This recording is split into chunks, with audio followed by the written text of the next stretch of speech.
project, which is for my passion project.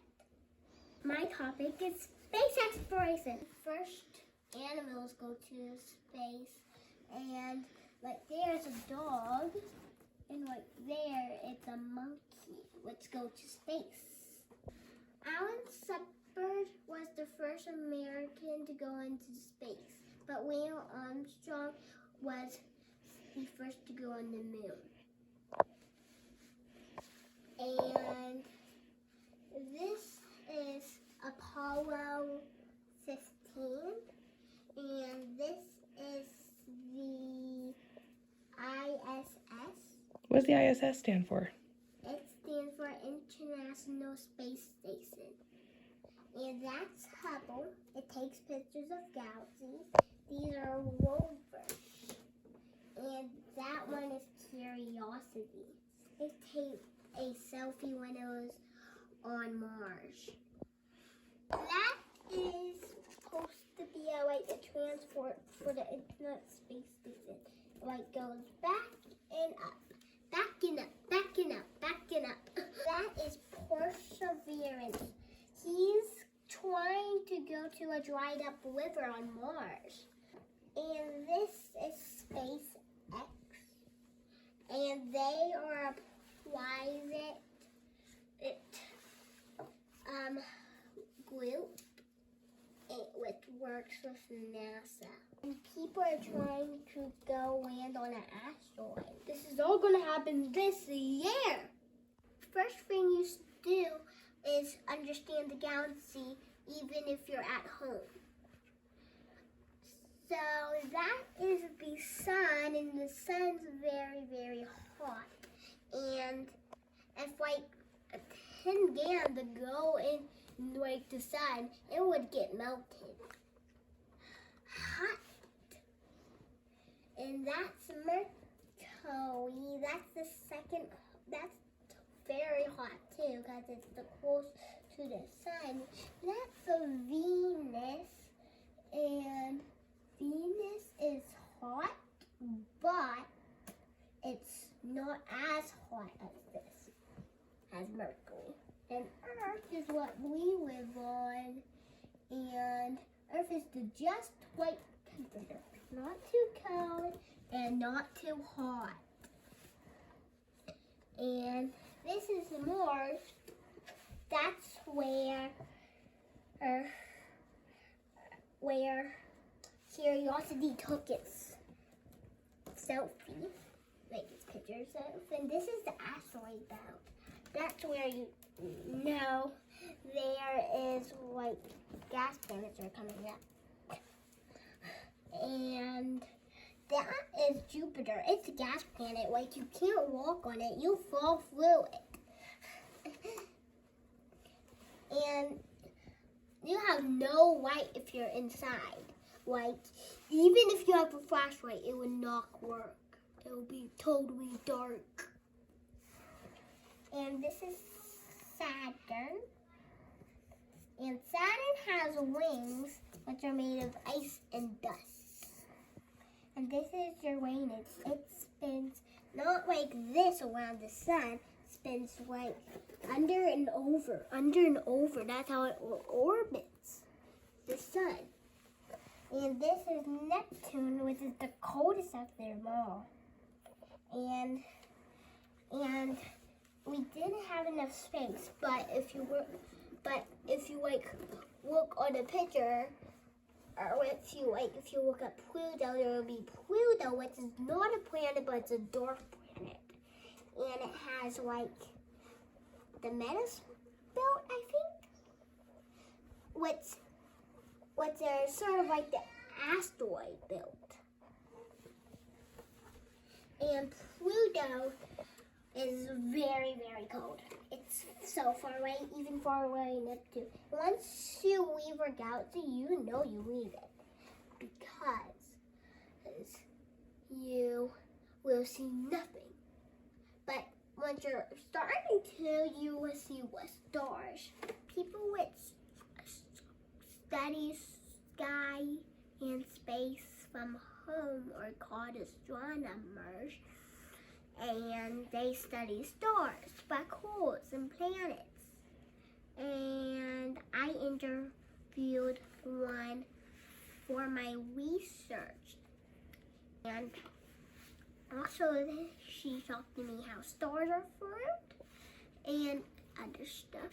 It was so cool. Like, when a star explodes,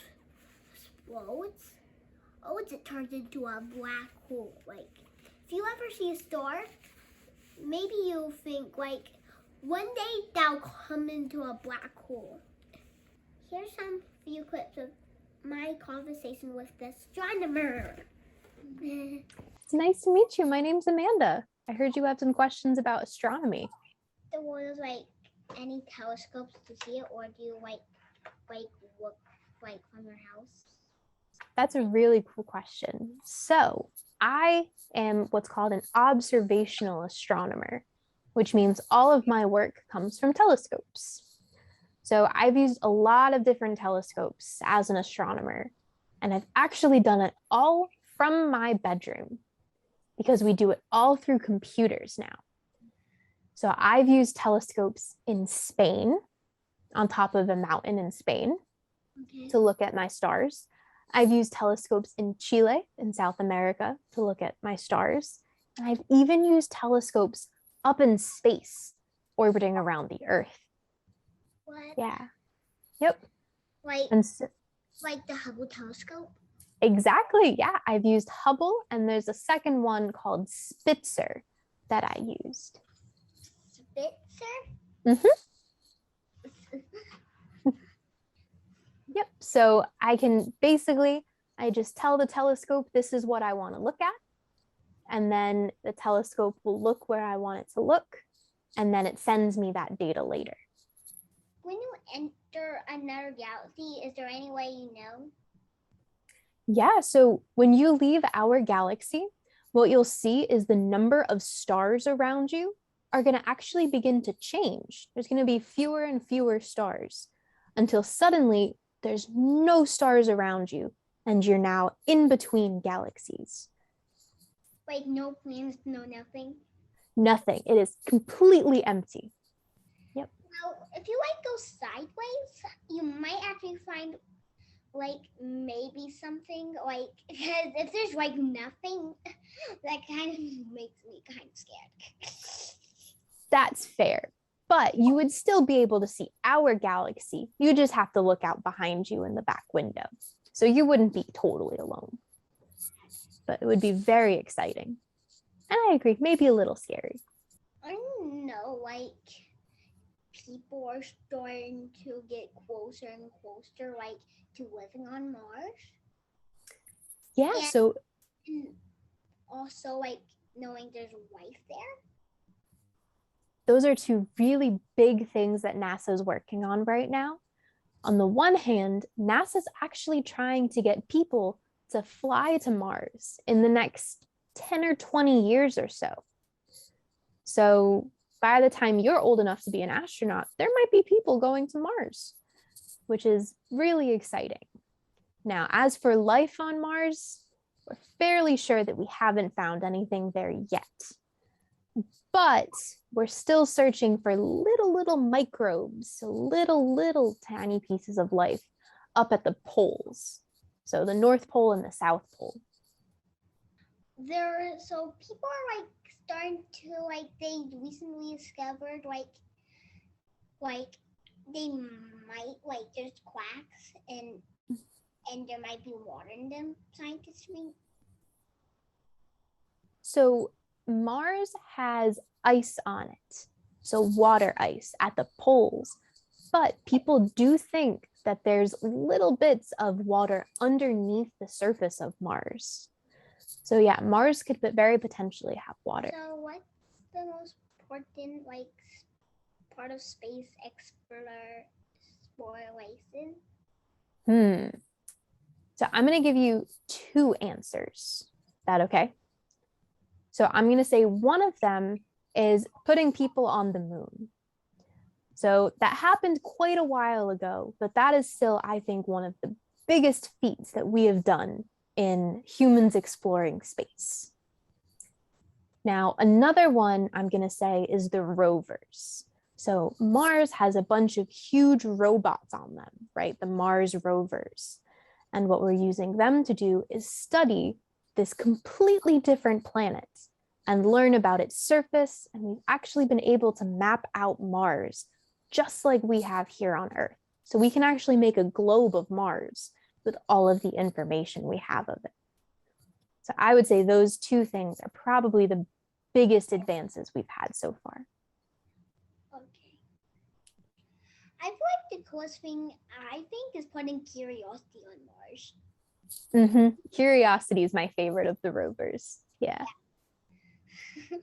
I would definitely agree. Yeah, because, like, I'm not sure if I'm right, but I think Curiosity has 18 cameras. It does have a lot of cameras. I don't actually know how many. I'd trust your number, though. If people are actually going to live on Mars, like, it might take a long time to get there, because there might be asteroids, there might be, like, there might be, like, a lot of stuff. Definitely. Yeah. If we tried sending people to Mars, it would take months for them to get there from Earth. Yeah. Like, maybe you should leave, like, when, like, they're, like, on opposite sides, and when they get there, they might be on the same side of the sun. That is, yeah. That's one problem scientists are having. Yeah, that is an awesome observation right there. That's exactly what scientists do, is they try and plan it so you can get the planets closest together. That's awesome. Yeah, good job. What do scientists think when Einstein, like, says, like, space is fabric? That is one of the coolest questions I think I've gotten so far. That's a really good question. So Einstein said that space and time are actually mixed together. And we've actually had proof that he's correct. So scientists very much agree with his theories. And we've seen it from, so we talked about black holes earlier. Mm-hmm. When you have two black holes that are next to each other, they orbit each other, just like the Earth orbits the sun. Yeah. But they can get closer together and actually collide with each other. It makes a bigger black hole, right? Exactly, yeah. And so when that happens, it actually sends ripples throughout what Einstein called space-time, that fabric that you're talking about. So we've actually gotten very good evidence that he was correct. Yeah. When he means space is fabric, I'm not sure what he's trying to say, because, like, there's, like, no bottom to space. It's a very difficult subject to understand. The simplest part of explaining it is that if you took, like, a tarp and you stretched it out over some space and you put a weight inside of it, the weight pulls the tarp down, right? In the center, but if you put it in the center, you go in the center, but the corner now. Exactly. So think of space like the tarp and the weight like the sun or a black hole or something like that. Or Earth, exactly. Yeah, so it's just saying that the presence of objects like the sun or the Earth or a black hole affects the space around it. Thank you for talking with me. Of course, you asked such awesome questions. Here is what we're going to do next. This is all Artemis. We did Artemis 1, but people are trying to get the first woman on the moon in a couple years. Wow. Project is named Artemis because his a god, which is from Greek mythology, is named that. And it's a girl. And it is sister to Apollo, which is a boy, and Apollo is a god of the moon. It's from Greek mythology. And those are pictures of me.